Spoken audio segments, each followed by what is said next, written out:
अकबर ने बीरबल से कहा कि वह राज्य से 5 मूर्ख ढूंढ कर लाए। बीरबल ने खोज शुरू की और 1 महीने बाद केवल 2 लोगों को लेकर दरबार में पहुंचे।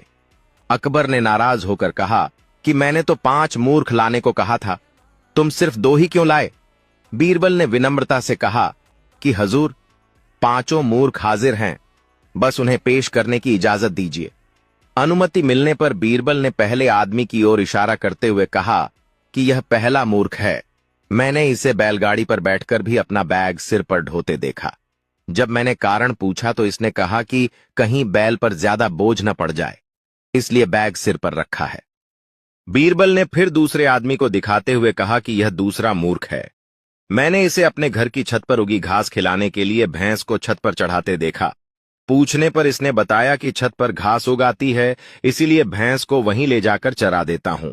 जो आदमी छत की घास काटकर नीचे नहीं ला सकता और भैंस को ही छत पर चढ़ा देता है, उससे बड़ा मूर्ख कौन होगा?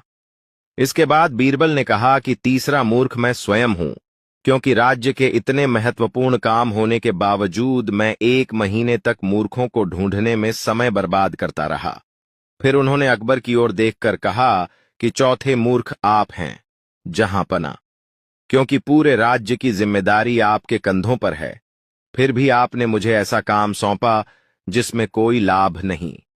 अंत में बीरबल ने कहा कि 5वां मूर्ख वह व्यक्ति है जो अपने जरूरी काम, घर परिवार और पढ़ाई लिखाई छोड़कर सिर्फ यह जानने के लिए अब तक इस कहानी को सुनता या देखता रहा कि 5वां मूर्ख कौन है।